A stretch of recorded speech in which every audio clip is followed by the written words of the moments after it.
अस्सलाम वालेकुम नाज़रीन, मैं हूं वसीम अली। आप देख रहे हैं चैनल न्यूज़ पॉइंट। नाज़रीन, जो मुबैना तौर पर अरशद शरीफ का कत्ल हुआ केनिया के अंदर, वहाँ की जो मीडिया ने, वहाँ की पुलिस ने जो रिपोर्ट जो वो पब्लिक की, अगर उसका डीपली एनालिसिस किया जाए तो हमें ये जो उनकी न्यूज़ है ये टोटल की टोटल जो है वो हमें प्लांटेड नज़र आती है कि किस तरीके के साथ अरशद शरीफ को जो है वो कत्ल किया गया और बाद में इसको एक इंसिडेंट का जो है वो एक रूप देने की कोशिश की जा रही है केनियन पुलिस की जानब से और वहाँ के मीडिया की जानब से। क्योंकि अगर आप थोड़ा सा भी एनालिसिस करें, बिल्कुल डीपली नहीं बल्कि आप शॉर्टली भी करें, तो भी आपको आइडिया हो जाएगा कि कैसे फैक्ट्स को जो है वो छुपाने की कोशिश की जा रही है और जो बात वो बता रहे हैं वो किसी तौर पर भी हजम नहीं हो रही। क्योंकि ये जो वाक़या है, आपको पता है कि वहाँ पे पुलिस ने ये बताया कि वहाँ पर एक शख्स की गाड़ी चोरी होती है, उस गाड़ी के अंदर एक छोटा बच्चा होता है, वो शख्स जाके रिपोर्ट करवाता है, पुलिस को जाके बताता है, पुलिस उस गाड़ी को ट्रेस करती है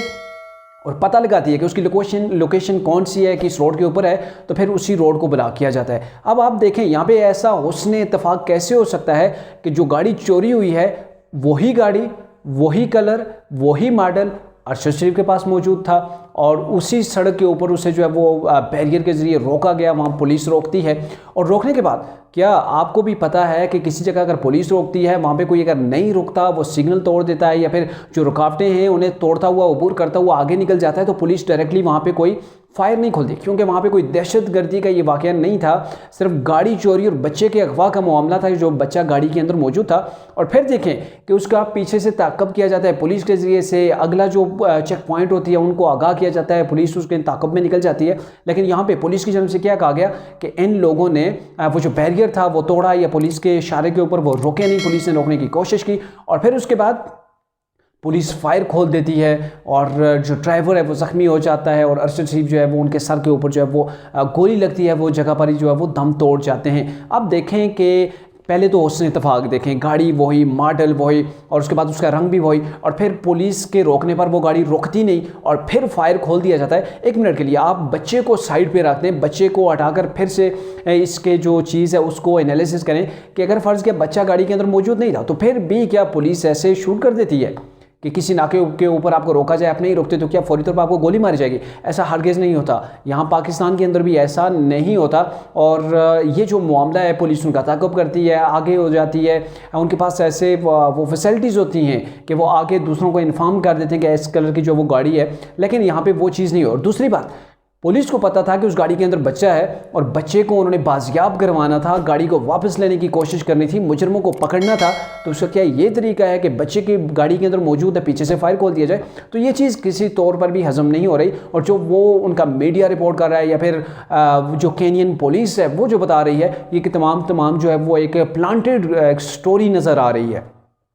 वाक़या कुछ और हुआ और उसको किसी और तरीके से तकरीबन जो है वो लोगों को बताया गया, उसको जो पब्लिक किया गया, उसका कुछ और जो है वो विजुअल दिखाए गए। लेकिन ये जो तमाम का तमाम मामला है ये काफ़ी मशकूक नज़र आता है। क्योंकि जैसे पाकिस्तान के अंदर वो फेक इनकाउंटर वाला सिलसिला होता है, वहाँ पर भी मुझे यही कुछ नज़र आ रहा है। और फिर आप देखें कि इसके बाद भी अब तो पाकिस्तान के अंदर भी इसके हवाले से काफ़ी हलचल मची हुई है। पूरे तमाम के तमाम जो पॉलिटिशियंस हैं, चाहे वो मीडिया पर्सन हैं, कोई भी पाकिस्तान की सेलिब्रिटीज़ हैं या कुछ आम पब्लिक है पाकिस्तान की, सब के सब इस चीज़ के ऊपर बड़े जो है वो गमज़दा हैं कि अरशद शरीफ के साथ ये क्या अलमनाक वाक़या पेश आया। और इसके ऊपर उनकी जो DGSPR हैं उन्होंने भी अफसोस का इज़हार किया, बाकी पॉलिटिशियंस ने भी किया। लेकिन जो ये अरशद शरीफ उनकी वाइफ ने ये पहले ही ट्वीट करते हुए कहा था कि मेरे हस्बैंड की और मेरी पर्सनल जो लाइफ है उसकी जो पिक्चर्स वगैरह हैं या उसके ऊपर बात ना की जाए, और ना ही अरशद शरीफ की जो डेड बॉडी है उसकी पिक्चर या उनके ज़ख्मों की पिक्चर जो है वो पब्लिक ना की जाएं। और साथ में उन्होंने ये भी कहा था कि कोई पॉलिटिशियन मेरे घर ना आए। आज वहाँ पे पॉलिटिशियंस भी उनके घर ताज़ीर करने गए, शेख रशीद गया, सेनेटर फैसल जवेद साहब गए और इमरान खान साहब भी वहाँ पे गए। और जब शेख रशीद वहाँ पे गए तो मीडिया से उन्होंने बाहर आते हुए जो टॉक की उसके अंदर उन्होंने कहा कि ये अरशद शरीफ जो है वहाँ से गए थे दुबई से वहाँ गए थे, वो इसलिए गए थे कि वो एक डॉक्यूमेंट्री बना रहे थे। वो डॉक्यूमेंट्री के सिलसिले में वहाँ कुछ उन्हें डॉक्यूमेंट्स दरकार थे, वहाँ पे डॉक्यूमेंट्स के लिए गए थे। और जो इमरान खान ने तो एक किस्म का वाज़ेह तौर पर इल्ज़ाम लगा दिया है और इल्ज़ाम ये पाकिस्तान से बाहर जाता हुआ नज़र नहीं आ रहा। क्योंकि इमरान ने कहा कि जो सच की आवाज़ है ना, उसको ये जो सच की आवाज़ उठाते थे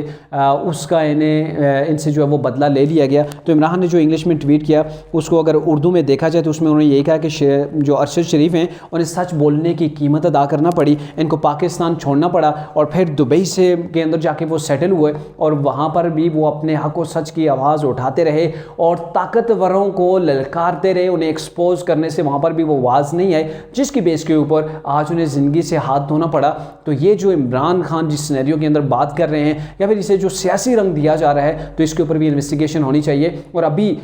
ये जो अरशद शरीफ का मामला है ये काफ़ी जो है वो गंभीर होता हुआ नज़र आ रहा है, क्योंकि जो हक़ाइक़ बताए जा रहे हैं वो किसी तौर पर भी हज़म नहीं होते। ये एक आम माइंड सेट यानी कि आम पब्लिक का जो माइंड सेट है वो भी अगर इसके ऊपर तजिया करती है तो मैं नहीं समझता कि वो जो कहा जा रहा है उसके ऊपर कोई भी इत्मीनान कर सकता है। अब मामला ये कि पाकिस्तानी गवर्नमेंट को ये फैसला करना चाहिए, यहाँ पे एक डेलीगेशन तैयार करना चाहिए, जो रिसर्च टीम हो वहाँ पे जाए केनिया के अंदर, पूरे वाक़े का जो है वो नोटिस लिया जाए, वहाँ पे जाके इसकी छानबीन की जाए कि क्या असल हक़ाइक़ थे, क्या वाक़या हुआ और अरशद शरीफ वहाँ पे क्यों गए थे, किस बेस के ऊपर गए थे और फिर वहाँ पे उन्हें कैसे जो है वो कत्ल किया गया। इस तमाम के तमाम चीज़ की जो है वो तहकीकात की बड़ी अशद ज़रूरत है। दुआ है अल्लाह अरशद शरीफ को जो है वो उनकी मग़फ़िरत फरमाए, उनकी जो फैमिली है, जो उनके लवाहिकीन हैं, जो उनके वरसा हैं, अल्लाह पाक उन्हें सब्र जमील अता फरमाए।